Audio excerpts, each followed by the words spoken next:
আসসালামু আলাইকুম। আপনারা সবাই কেমন আছেন? আশা করছি ভালো আছেন। আজকে আমরা খুবই ইউনিক একটি রেসিপি দেখাবো। এটা হচ্ছে চিকেন বলের রেসিপি।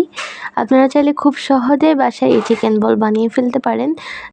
অথচ বাইরে থেকে কিনতে গেলে কয়েকটা চিকেন বল অনেক দাম দিয়ে কিনতে হয়। কিন্তু আপনারা যদি বাসায় এই চিকেন বল বানিয়ে ফেলতে পারেন, খরচও কম এবং খেতেও অনেক মজা হবে। চিকেন বলগুলো বাইরের মতো অনেক মজা হবে। আপনারা চাইলে এই চিকেন বলগুলো আপনাদের এই রোজার মধ্যে ইফতারিতেও রাখতে পারেন। তো চলুন দেখে নিয়ে কীভাবে চিকেন বল বানাতে হয়। এর জন্য প্রথমেই চিকেন নিয়েছি। এটা হচ্ছে মুরগির লেগ পিস আর বুকের মাংস। এবার এগুলোকে ছোটো ছোটো টুকরো করে কেটে একটা ব্লেন্ডার জাগে দিয়ে একটু ব্লেন্ড করে নিব।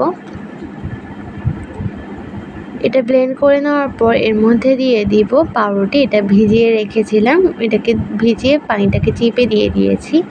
এরপর দিয়ে দিব কাঁচামরিচ কুচি, একটা ডিম ভেঙে দিয়ে দিব। এরপর দিয়ে দিব হাফ টেবিল চামচ আদা বাটা, 1 টেবিল চামচ রসুন বাটা, 1 টেবিল চামচ গোলমরিচের গুঁড়া, 1 টেবিল চামচ চিলি ফ্লেক্স।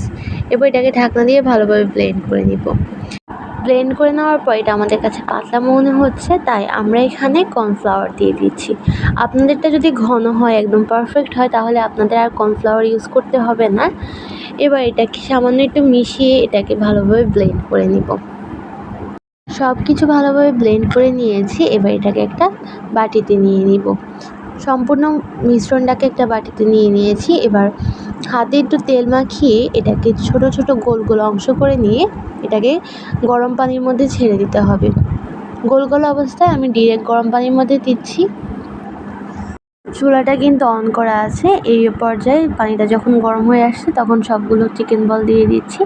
এরপর এটাকে ঢাকনা দিয়ে 10 মিনিট সিদ্ধ করে নিব। 10 মিনিট পর এগুলো ভালোভাবে সিদ্ধ হয়ে গিয়েছে। এবার এগুলোকে চুলা থেকে তুলে নিব। সবগুলো বল সিদ্ধ করে নিয়েছি। এবার এগুলোকে ভেজে নেওয়ার পালা।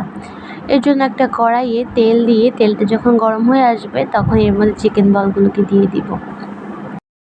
চুলার আঁচটা একদম লোতে রেখে আস্তে আস্তে ভাজতে হবে। চুলার আঁচ কিন্তু বেশি বাড়িয়ে দেওয়া যাবে না, তাহলে এটা একদম ব্রাউনিশ হয়ে যাবে। চিকেন বল কিন্তু খুব বেশি ব্রাউনিশ হয় না।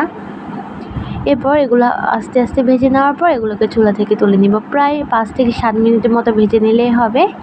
সবগুলো চিকেন বল চুলা থেকে তুলে পরিবেশন করে নিয়েছি। একটা চিকেন বল ভেঙে দেখিয়ে দিচ্ছি চিকেন বলগুলো কতটা স্পঞ্জ হয়েছে। বাহিরে যেভাবে কাঠিতে করে চিকেন বল সেল করে, ওইভাবে অনেকগুলো চিকেন বল কাঠিতে ঢুকিয়ে নিয়েছি। এই চিকেন বলগুলো বানানো অনেক সহজ হলেও খেতে কিন্তু অনেক মজা। আপনারা চাইলে এই রোজার মাসে আপনাদের ইফতারের টেবিলে রাখতে পারেন, আবার চাইলে মেহমান আসলে মেহমানদেরকেও সার্ভ করতে পারেন। আশা করছি আমাদের আজকের এই সহজ রেসিপি আপনাদের কাছে ভালো লেগেছে। ভালো লাগলে আমাদের পাশেই থাকবেন। আল্লাহ হাফেজ।